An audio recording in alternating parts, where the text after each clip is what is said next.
बिस्मिल्लाहिर्रहमानिर्रहीम। मैं हूं आपका मेजबान शाहरुख शाह और आप देख रहे हैं पाक अफेयर्स। नाजरीन, आज का मौजू कराची में एसबीसीए के नए कवानीन पर है, जिनमें हालिया दिनों में कुछ अहम तब्दीलियां की गई हैं। ये तब्दीलियां इस वक्त एक बड़ा तनाज़ा बन चुकी हैं, जहां एक तरफ हुकूमत का कहना है कि इन कवानीन का मकसद शहर में तरक्की और बेहतर नज़्मो नस्क जो है वो इसमें है, जबकि वहीं दूसरी तरफ मुखालिफिन का जो कहना है वो ये है कि ये कवानीन कराची के मास्टर प्लान के मुताबिक नहीं है और इसके नतीजे में शहर के जो है वो फैलाव और बुनियादी ढांचे पर मनफी असरात मरतब होंगे। इन तब्दीलियों का असर सिर्फ शहरी मनसूबाबंदी पर नहीं, बल्कि शहरियों की जिंदगी, रिहायशी इलाकों और तिजारती इलाकों समेत शहर की मजमूई तरक्की पर भी जो है वो ये पड़ेगा। मुख्तलिफ सियासी जमातें इन तब्दीलियों पर सख्त रद्द-ए-अमल जाहिर कर रही हैं और इनके मुताबिक हुकूमत को इन कवानीन के हवाले से अवामी मुशावरत करनी चाहिए थी। आज के प्रोग्राम में हम जो है वो इसी टॉपिक पर जो है हम बात करेंगे। पहले हमें ज्वाइन किया है तला मखदूम साहब ने, जर्नलिस्ट है, बल्दियाती रिपोर्टिंग करते हैं, सीनियर जर्नलिस्ट है, उनको वेलकम करते हैं। तला मखदूम साहब, बताइएगा कि ये एसबीसीए में नए कवानीन क्या जो है वो आ गए हैं और आवाम जानना चाह रही है कि एकदम से एक बड़ा क्रैकडाउन शुरू हो चुका है शहर भर में, जिसमें अब पहले ये होता था कि सिर्फ मजदूरों को पुलिस गिरफ्तार कर लेती थी और एसबीसीए की टीम डिमोलिश कर देती थी जो थर्ड फ्लोर फोर्थ फ्लोर जो डलते थे इलीगल कंस्ट्रक्शन, मगर अब बिल्डर को गिरफ्तार किया जा रहा है। इसके पीछे पसे मंजर क्या गाय के सर? बिल्कुल शाहरुख, ये जो है वो दो अलग-अलग चीजें हैं। आप कानून साजी की बात करें, जिसपे हवाले से एक जो है अमेंडमेंट हुई है बिल्डिंग रेगुलेशंस पर, वो एक अलग चीज है, और एक क्रैकडाउन कहा जा रहा है, सो कॉल्ड क्रैकडाउन है, जो कि सिर्फ शहर में जिला वस्ती में किया जा रहा है। सिर्फ जिला वस्ती में ही क्यों जो है वो किया जा रहा है ये ऑपरेशन? सबसे बड़ा सवाल इस ऑपरेशन पे ये उठता है। अगर वो जिला वस्ती में बताया जाता है कि वहां पे सबसे ज्यादा कंस्ट्रक्शन है, तो डिस्ट्रिक्ट ईस्ट में भी इलीगल कंस्ट्रक्शन है। सबसे ज्यादा जो इलीगल कंस्ट्रक्शन है वो डिस्ट्रिक्ट साउथ में है। उस तरह बात करें तो ओल्ड सिटी एरिया, जहाँ पे कई मंजिला इमारतें हैं, लियारी के अंदर चले जाएं तो लियारी में तो अदालती अहकामात हैं 12 इमारतों के खिलाफ कि इनको फौरी तौर पर खाली करा के मसमार किया जाए, लेकिन वहां जो है वो बिल्डिंग कंट्रोल नाकाम नजर आती है। डिस्ट्रिक्ट सेंट्रल में सिटी एडमिनिस्ट्रेशन जो है वो भी मुतहरिक नजर आती है, पुलिस भी मुतहरिक नजर आती है, सिविल बिल्डिंग कंट्रोल अथॉरिटी भी मुतहरिक नजर आती है। एक तरफ जो है रेगुलाइजेशन की बात कर रहे हैं, जो कि कमर्शियल रेस्टोरेंट्स बन चुके हैं, होटल्स बन चुके हैं, क्लिनिक्स बन चुके हैं, या स्कूल्स बन चुके हैं, या कॉलेज बन चुके हैं, रिहायशी इमारतों में उनको रेगुलाइज करने की बातें की जा रही हैं। जहाँ पे हजारों घरों में जो रिहायशी शहरी रह रहे हैं, रिहायशी घर हैं, उनको रेगुलाइज करने में जो है वो नजर नहीं आती, इंटरेस्टेड नजर नहीं आती। सिर्फ बिल्डिंग कंट्रोल अथॉरिटी उनके खिलाफ एक्शन करती नजर आती है। तो ये दौरा मेयार और दौरा कानून जो है वो नजर आता है। क्रैकडाउन जो है वो सुपॉल्ट किया जा रहा है, उसमें बताया जा रहा है 3 दिनों के अंदर 15 लोगों को गिरफ्तार किया गया है। इसमें एसएसपी सेंट्रल जो है वो बड़े मुतहरिक नजर आते हैं, डीसी सेंट्रल वो बड़े मुतहरिक नजर आते हैं। तो सिर्फ ये मखसूस तला, ये मुझे बताइएगा कि सिर्फ ये मखसूस डिस्ट्रिक्ट सेंट्रल में ही क्यों हो रहा है? जैसे आपने बताया डिस्ट्रिक्ट ईस्ट में भी इलीगल कंस्ट्रक्शन जो है वो का सिलसिला जारी है। एसबीसीए वहां पे जो है वो अपनी नजरें नहीं रखी हुई। लियारी के इलाके की आपने बात की, तो डिस्ट्रिक्ट सेंट्रल में इस वक्त कार्रवाई करके बिल्डर्स को गिरफ्तार क्यों किया जा रहा है?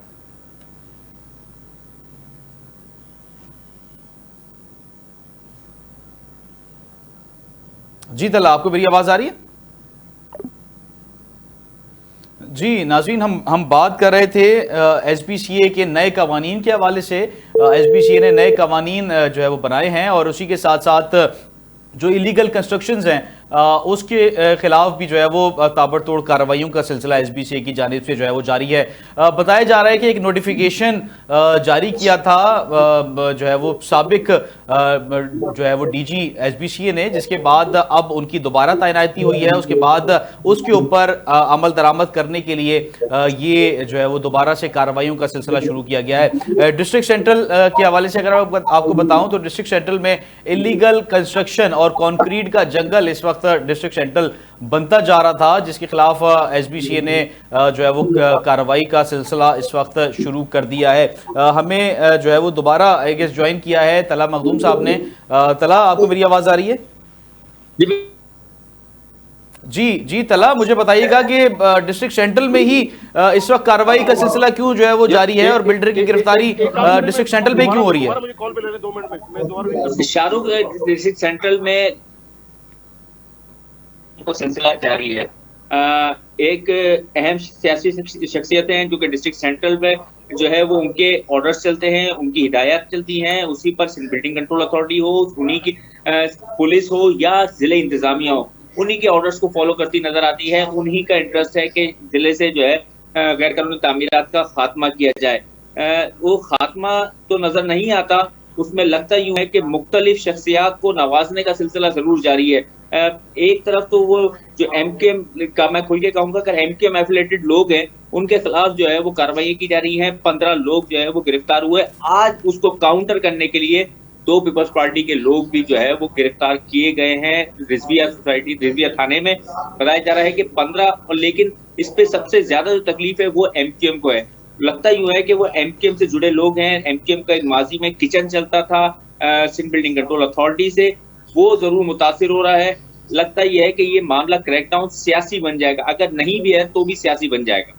अच्छा तला, ये भी बताइएगा कि एक मुतनाज़ा रहा है एसबीसीए के जो है वो इदारा, बल्दियात का इदारा, हमेशा जो है वो इल्ज़ामात के गिर्द ही ये जो है वो रहा है, जिसमें मुबैना इल्ज़ामात लगते रहे हैं कि करप्शन का बाजार जो है वो गर्म एसबीसीए में रहा है। तो इसके पस मंजर क्या गायक है? क्या किसी पर्सनल जो है वो किसी शख्स को खुश करने के लिए डिस्ट्रिक्ट सेंट्रल में जो है वो ये कार्रवाई की जा रही है, या वाकई डिस्ट्रिक्ट सेंट्रल से ये कार्रवाई स्टार्ट हुई है और पूरे शहर भर में की जाएगी? शाहरुख, वक्फे से डिस्ट्रिक्ट सेंट्रल को जो है वो दावा किया जाता रहा है कि डिस्ट्रिक्ट सेंट्रल से गैर कानूनी तामीरात का खात्मा कर दिया जाएगा। लेकिन जब सिस्टम, जो माजी में एक सिस्टम चलता रहा है सिंध बिल्डिंग कंट्रोल अथॉरिटी में, तो वो शुरुआत भी उसकी डिस्ट्रिक्ट सेंट्रल से ही होती है। इस टाइम अगर आप गैर कानूनी तामीरात में देखेंगे तो नंबर 1 पे जो पैसे कमा के देने वाला डिस्ट्रिक्ट है वो डिस्ट्रिक्ट सेंट्रल है। वहां पे जो है वो अफसरान तरसते हैं कि वहां उनकी तैनाती कर दी जाए सिंध बिल्डिंग कंट्रोल अथॉरिटी के। वही अफसरान आज से 1 हफ्ते पहले तक जो है वो पैकेजेस डील कर रहे थे कि आपको तीसरी छत डलवानी है तो उसके रेट मुख्तलिफ हो गए हैं, बढ़ गए हैं, उसमें 2 लाख रुपए का इजाफा हो गया है। अच्छा तला, अगर आप चाहें तो बता सकते हैं कि जो सिस्टम के हैं वो सिस्टम के क्या रेट हैं इस वक्त? जो पोर्शन है इलीगल जो है वो कंस्ट्रक्शन अगर करवाना चाहे तो कितने एसबीसीए वाले जो है वो मुबैना रिश्वत वसूल करते हैं? शाहरुख, पहले तो आप ये बताएं आपके पास छत कितनी बड़ी है जिसपे जो है वो आपको पोर्शन डलवाना है, उस हिसाब से सिंध बिल्डिंग कंट्रोल अथॉरिटी जो है वो अपने रेट देगी। अगर आपको तीसरा फ्लोर डालना है तो वो अलग रेट है, चौथा फ्लोर डालना है वो अलग रेट है, 120 गज का छत डालनी है आपको गैर कानूनी तो वो अलग रेट है, 200 गज की डालनी है तो वो रेट है। यहाँ पे डिस्ट्रिक्ट सेंट्रल में 8 लाख रुपए से लेके 35 लाख रुपए तक में, 40 लाख रुपए तक में जो है वो छत डाली जाती है। सबसे हाईएस्ट रेट डिस्ट्रिक्ट सेंट्रल की अगर बात करेंगे तो वो नॉर्थ नाज़िमाबाद टाउन का है, जहाँ पे एक अफसर जो है वो अभी तैनात है, उनको कई अरसे से हटाया नहीं जा रहा। क्यों? क्योंकि वो जो है वो बेहतरीन तरीके से काम कर रहे हैं और इलीगल छतें बेहतरीन तरीके से डाल रही है। अल्हम्दुलिल्लाह कोई छत जो है वो तोड़ी भी नहीं जा रही नॉर्थ नाज़िमाबाद में। लियाकताबाद जहाँ छोटी छतें हैं वहां जरूर मस्मार किए जा रहे हैं, तो वहां पे भी कॉस्मेटिक एक्शन होता है। कॉस्मेटिक एक्शन करके गए, थोड़ी छत तोड़ी, उसके बाद जो है वो छत से दोबारा जो है वो पैसे लिए गए और दोबारा बनाने की इजाजत दे दी गई। इसी तरीके से नाज़िमाबाद है, नाज़िमाबाद में भी जो है छोटे छतें हैं वहां पे भी जो है वो इजाजत दे दी जाती है।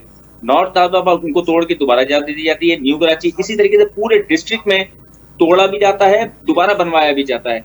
यही बार बार ये सिलसिला जारी रहता है। अच्छा, क्योंकि हमने डिस्ट्रिक्ट सेंट्रल की अगर हम बात कर रहे थे इस वक्त, तो हमने जो इस वक्त पीपल्स पार्टी से ताल्लुक़ रखते हैं डिस्ट्रिक्ट सेंट्रल के रहनुमा, जिसमें फैज़ान रावत साहब, उन्होंने टाइम दिया था हमारे प्रोग्राम को में जो है वो ज्वाइन करेंगे, मगर उन्होंने जो है वो एंड मौके पे हमारी कॉल उठाना जो है वो मुनासिब नहीं समझा और अपना मौक़िफ़ देना मुनासिब नहीं समझा आई गेस। मगर फैज़ान रावत साहब की अगर बात करें तला, तो मुझे बताइएगा कि एक आवाज़ बनते जा रहे हैं पीपल्स पार्टी की तरफ से और इलीगल कंस्ट्रक्शन के खिलाफ जो है वो बारहा इल्ज़ाम भी लगा रहे हैं कि इस वक्त एसबीसीए डिस्ट्रिक्ट सेंट्रल में जो है वो कार्रवाई नहीं कर रही थी, मगर अब कार्रवाइयों का सिलसिला शुरू हुआ है। तो बड़ा हाइप क्रिएट की गई है फैज़ान रावत की जानिब से और प्रेशर डाला जा रहा है एसबीसीए के ऊपर कि कार्रवाई करें। शाहरुख, आपको फैज़ान रावत साहब का शायद बैकग्राउंड न जाने आपको मालूम है या नहीं, वो खुद एक बिल्डर हैं, तो उनकी भी जो है वो ख्वाहिशात में से है कि डिस्ट्रिक्ट सेंट्रल में ऑपरेशन किया जाए गैर कानूनी तामीरात के। क्यों? क्योंकि उसमें उनका इंटरेस्ट है। उनके कुछ प्रोजेक्ट है जो कि नाज़िमाबाद में जो है वो मौजूद है और अंडर कंस्ट्रक्शन है। इनके जो इलीगल पोर्शंस हैं ये सेल हो रहे थे, उनके प्रोजेक्ट्स में जो है वो सेल नहीं हो रहे थे। उनके जो जेन्युइन प्रोजेक्ट्स हैं उसमें जो है वो सेल नहीं हो रहे थे, बुकिंग्स नहीं हो रही थी, जिसकी वजह से इनकी ख्वाहिश थी कि इस माफिया के खिलाफ जो कि पोर्शन है वाकई इलीगल पोर्शन जो है वो एक माफिया का रूप धार चुकी है, उसके खिलाफ एक्शन जो है वो होना चाहिए था और जो अब हो भी रहा है, लेकिन वो मुतनाज़ा एक्शन होता नजर आ रहा है। रावत साहब जो है वो उनका एक मंसूबा है, मैं उसका नाम नहीं लूंगा, उसके बारे में सिंध बिल्डिंग कंट्रोल अथॉरिटी के अफसरान कहते हैं कि 200% इसमें वायलेशन है, उसके बावजूद इसमें तामीरात का सिलसिला जारी है और इसमें जो है वो ना सिर्फ तामीरात का सिलसिला जारी है, लोगों के शहरियों की करोड़ों रुपए की इन्वेस्टमेंट इस प्रोजेक्ट में लग रही है, लेकिन क्योंकि वो एक सियासी जमात से ताल्लुक रखते हैं तो उनके प्रोजेक्ट के खिलाफ, और एक हाई राइज प्रोजेक्ट है, कमर्शियल प्रोजेक्ट है, तो उनके खिलाफ कोई एक्शन होता नजर नहीं आता। तो इससे इन बातों से लगता है कि ये जो है वो फेवरेटिज्म के तहत जो है अच्छा तला ये बता दीजिएगा, क्योंकि वजीर बल्दियात उनके हैं अंडर, जो एसबीसी का इदारा है वो बल्दियात के अंडर आता है। पीपल्स पार्टी की इस वक्त हुकूमत है, पीपल्स पार्टी के ये नुमाइंदे भी हैं, डिस्ट्रिक्ट सेंट्रल से जो है वो के रिप्रेजेंटेटिव भी हैं फैज़ान रावत साहब, और आप ये फरमा रहे हैं कि फैज़ान रावत साहब खुद एक क्योंकि बिल्डर हैं और वो दूसरे बिल्डर को परेशान करने की ऐसी कोशिश कर रहे हैं। बिल्कुल ऐसा ही है, ये उनकी ख्वाहिश है ये ऑपरेशन, क्योंकि उनके जो है वो मुतासिर हो रहे हैं, उनके प्रोजेक्ट जो वायलेशन कर रहे हैं सिर्फ बिल्डिंग कंट्रोल अथॉरिटी की, वो जो है वो अंडर कंस्ट्रक्शन है, लेकिन वहाँ पे शहरी इंटरेस्ट नहीं रखते उनको खरीदने में। इस वजह से उनकी ख्वाहिश है कि अगर पोर्शन माफिया के खिलाफ एक्शन का, तो उनकी उम्मीद है कि उनका प्रोजेक्ट शायद बिक जाए। तो फिर तो यही हुआ तला, जैसे आप कह रहे हैं कि फैज़ान रावत साहब ही अगर इसके ऊपर ऑपरेशन करवा रहे हो डिस्ट्रिक्ट शहर में, एक ही शख्स की वजह से ये ऑपरेशन किया जा रहा है, एसबीसी कर रही है, शाहरुख एग्जैक्ट में वो या एप्लीकेशन मुख्तलिफ बिल्डर्स की जानिब से दिए गए, इलाका मकीन की जानिब से दिए गए कि एक कंक्रीट का जंगल डिस्ट्रिक्ट सेंट्रल को बनाया जा रहा है, क्या एप्लीकेशन इलाका मकीन की मौसूल हुई हैं मुतादिद एसबीसी को, तो एक्शन लिया जा रहा है, या किसी स्पेसिफिक फर्द की वजह से ये कार्रवाई का सिलसिला जारी है? ये अगर एप्लीकेशंस का या कंप्लेनों का रेशो निकालना हो तो फिर आप बिल्डिंग कंट्रोल से निकाल लें, सेंट्रल से ज्यादा ईस्ट और साउथ से रेशो निकलेगा कंप्लेन्स का, तो लेकिन सिर्फ सेंट्रल से ही क्यों आगाज किया गया इस ऑपरेशन का, ये एक सवाल है। ये ख्वाहिशात थी पीपल्स पार्टी से जुड़े, एक पीपल्स पार्टी के रहनुमा हैं जिनका एक रेस्टोरेंट है डिस्ट्रिक्ट सेंट्रल में ही, वो जो है वो इस इलीगल कंस्ट्रक्शन के खिलाफ जो है वो बड़े मुतहरिक नजर आए हैं माजी में भी, लेकिन उस रेस्टोरेंट के बाहर देखा जाए एक्स्ट्रा पे इंक्रोचमेंट की हुई है, जिले भर में जो है वो इंक्रोचमेंट के खिलाफ जो है वो कार्रवाई की जा रही है, लेकिन उनके रेस्टोरेंट के 1 इंच भी जो है वो इंक्रोचमेंट की रिमूव नहीं की जा सकी अब तक। इसी तरह से मैंने आपको फैज़ान रावत की बात करी, फैज़ान रावत जिस प्रोजेक्ट को ओन करते हैं वहां पर 200% सिर्फ बिल्डिंग कंट्रोल अथॉरिटी के अफसरान कहते हैं कि वायलेशन है, उसके खिलाफ कोई कार्रवाई नहीं की गई। तला ये बता दीजिएगा, फैज़ान रावत साहब का जो प्रोजेक्ट है, क्योंकि वो इस वक्त एक आवाज उठा रहे हैं इलीगल कंस्ट्रक्शन के खिलाफ, तो आप मुझे बताइएगा उनकी जो प्रोजेक्ट है उस पर भी इलीगल कंस्ट्रक्शन की गई है या उनका जो है वो लीगलाइज प्रोजेक्ट है? जी, अप्रूवल उसकी जरूर हुई है, लेकिन एज पर जो अप्रूवल है वो कंस्ट्रक्शन नहीं हो रही, उसकी एडिशनल यूनिट्स है उसके अंदर, एक्स्ट्रा लैंड उसके अंदर शामिल कर ली गई है। मैं बता रहा हूँ सिर्फ बिल्डिंग कंट्रोल अथॉरिटी के अफसरान उसकी अप्रूवल को देखते हुए बोलते हैं कि ये जो ड्राइंग है, जो अप्रूवल है, उसकी वायलेशन हो रही है 200%।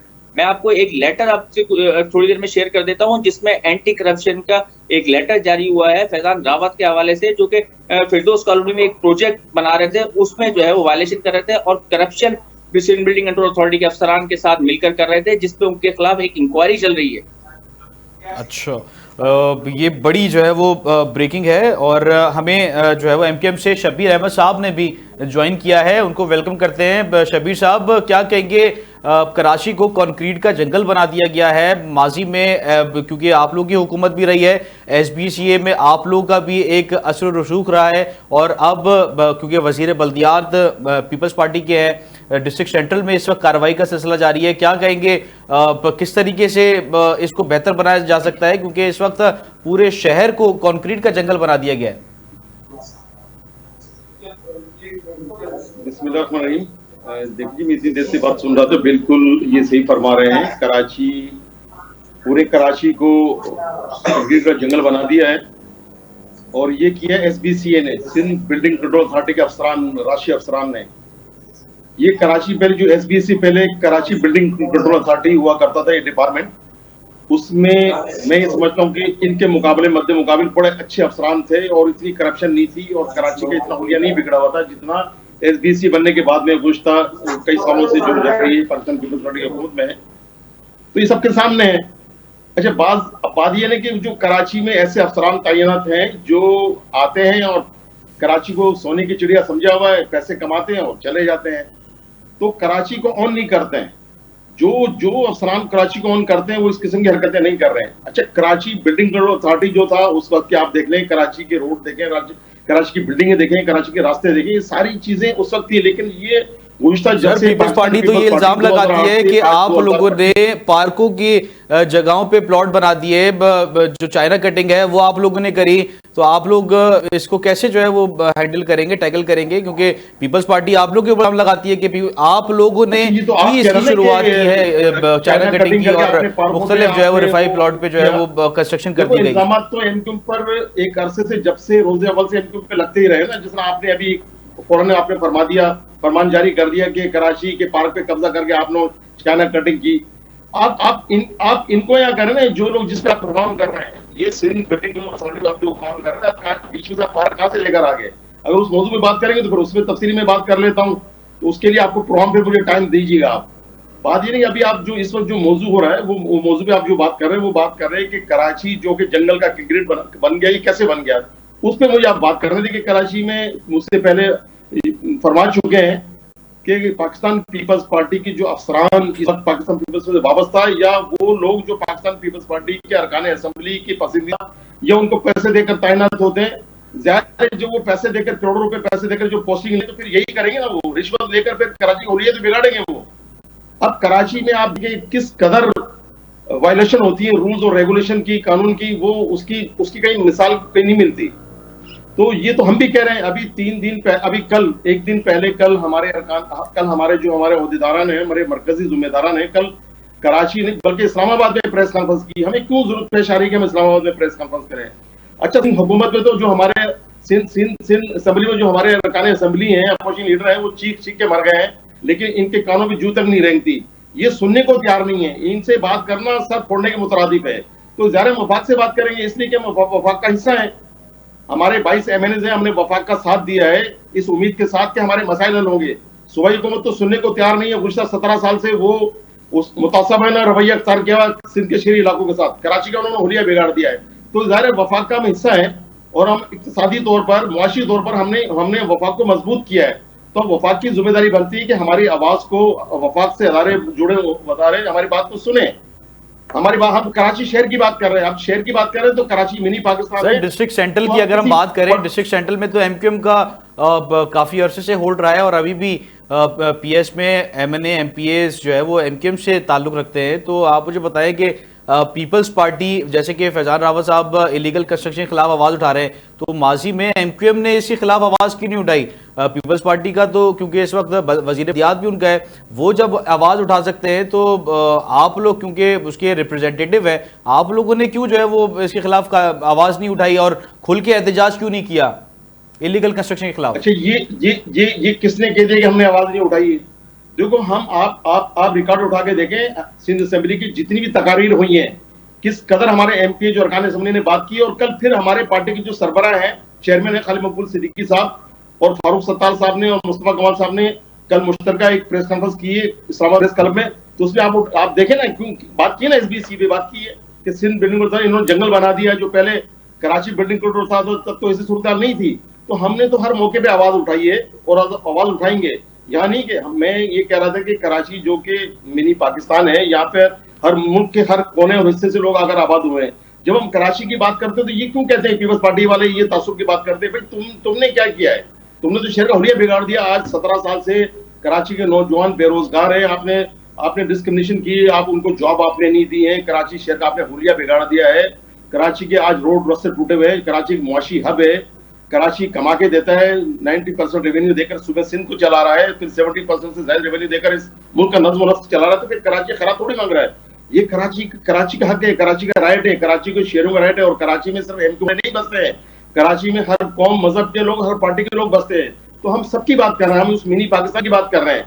तो खुदारा हमने पहले कहा कि पाकिस्तान पीपल्स पार्टी से बात करना तो सर फोड़ने के मुतरादिफ है। हमने इनसे बातें करके देख ली, चीख के देख लिया, हमने असेंबली में बातें की, हमने फ्लोर पे बात की, असेंबली के फ्लोर पे हमने प्रेस कॉन्फ्रेंस के जरिए हमने आवाज उठाई, लेकिन ये सुनने को तैयार नहीं है। मजबूर होकर अभी अगर हम इस तरह, हमें रोड की, तो हमारे पास आखिरी ऑप्शन रहता है रोड का, कि ऐसे हालात पैदा ना हो कि हम रोड पर चले जाएं फिर एहतजाज के लिए, प्रोटेस्ट के लिए, ये जो हमारा जमहूरी और आईनी हक है। हम शहर के मास्टर प्लान के हवाले से एमक्यूएम का क्या मौक़िफ़ है इस वक्त? जी कुछ फरमा रहे हैं सर? मास्टर प्लान, शहर का जो मास्टर प्लान है उसके खिलाफ एमक्यूएम का क्या मौक़िफ़ है? एमक्यूएम का क्या स्टैंड है इसके ऊपर? सर मास्टर प्लान के लिए हमने तो रोज़े अव्वल से ये कहना कि इस शहर का जो मास्टर प्लान है, वो जो जितने भी रूसल बलाद जो शहर हैं, जितनी भी इंटरनेशनल सिटी है, उसके मुताबिक होना चाहिए जो मास्टर प्लान है।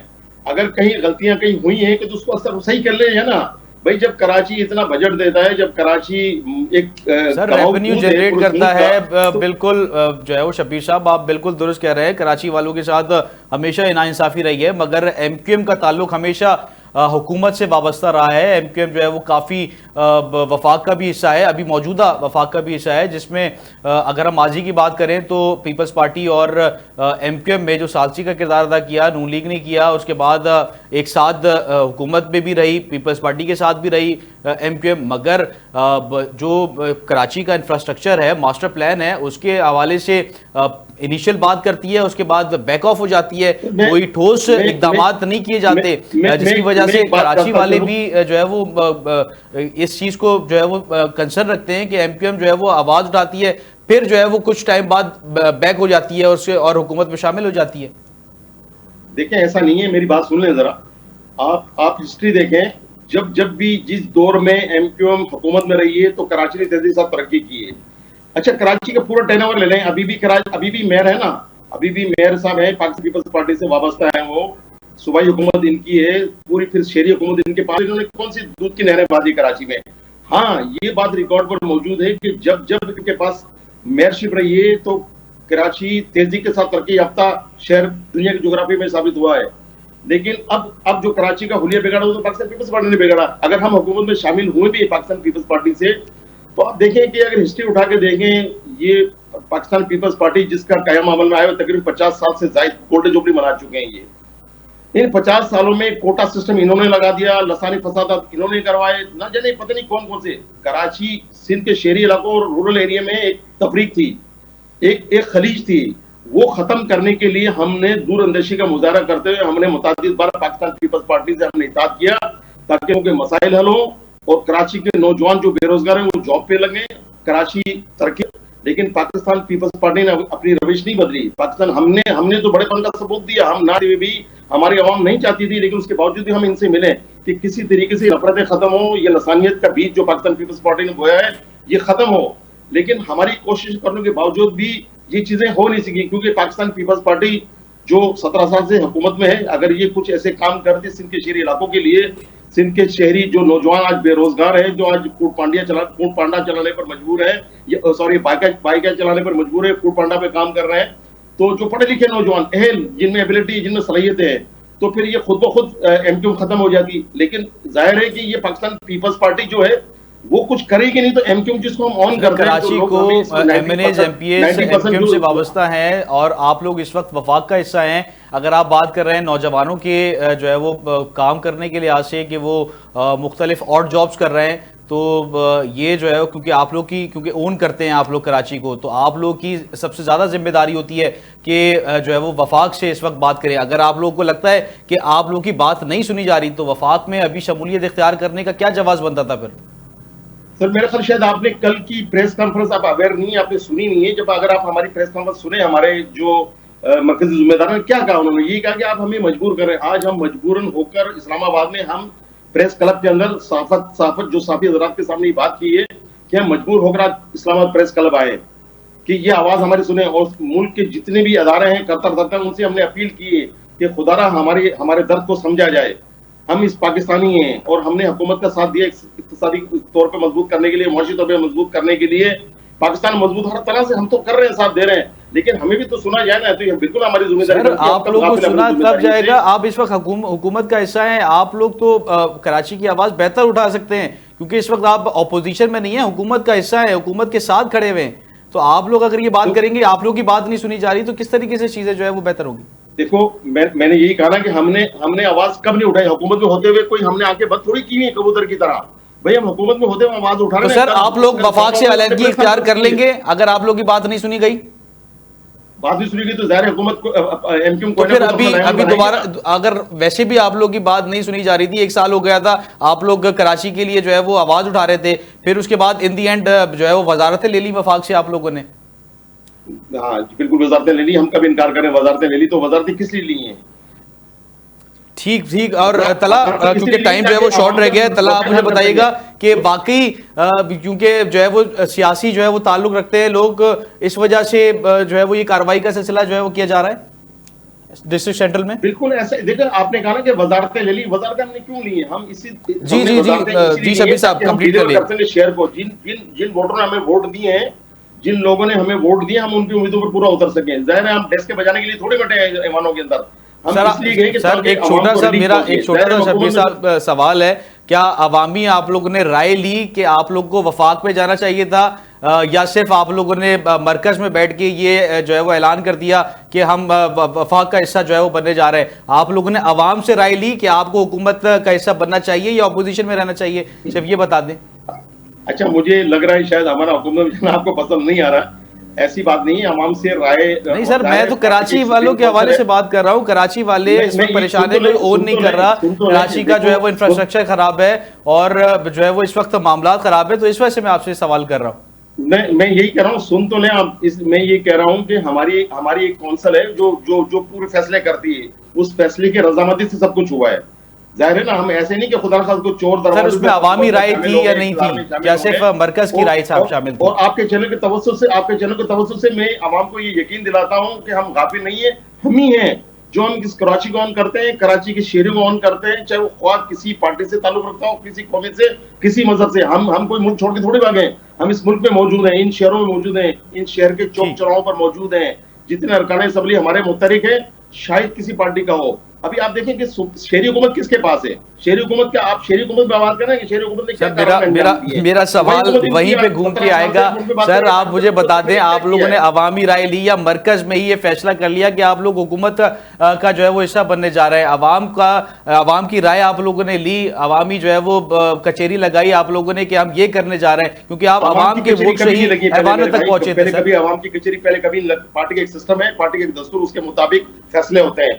अवाम से मुंसलिक होते हैं, ठीक है ना। बाकी कचेरियां जो आप कह रहे हैं वो कचेरियां, मुझे भी पार्टी में 40 साल हो गए, मैंने तो कभी कचेरियां इस तरह लगती हुई नहीं देखी कि जाए अवाम के अंदर जाके सर एक इनिशिएटिव आप लोग उठा लेते हैं कि अवाम से राय लेते हैं कि एमक्यूएम, क्योंकि माजी में एक इल्जाम लगता रहा है कि हुकूमत का हिस्सा रही है हर दौर में, चाहे वो काम करे कराची वालों के लिए नहीं करे, मगर एमक्यूएम हुकूमत का हिस्सा रही है। तो इस दफा ये फैसला कर लेते कि आप लोग अवामी राय लेते हमें शामिल होना चाहिए या अपोजिशन का हिस्सा रहना चाहिए, मगर आप लोगों ने वफाक में वजारतें ले ली। आपके कहने से तो नहीं होगा ना। देखो ऐसा कभी नहीं हो कि हर दफा ये बात भी गलत है कि आप जो कह रहे हैं हर दफा हुकूमत में शामिल रही। हाँ, मैं कम इनकार कर रहा हूँ, बिल्कुल हुकूमतों में हम शामिल रहे, मुख्तलिफ हुकूमतों में हम शामिल रहे, और शामिल इसलिए रहे कि ताकि हम अवाम को, हम जब अवाम हमें मुंतखब करती है तो हम असेंबली में जाके बैठ के डेस्क के थोड़े बजाएंगे। जाहिर है हम अवाम को जब हम रिलीफ दे सकेंगे जब हमारे पास इख्तियारात होंगे, हमारे पास पावर होंगे। हम तो बात इसीलिए तो हम आर्टिकल 148 की कर रहे हैं कि बाख्तियार जो हमारी जो हुकूमत है, हमारी बल्दियाती हुकूमत है, उनको बाख्तियार किया जाए।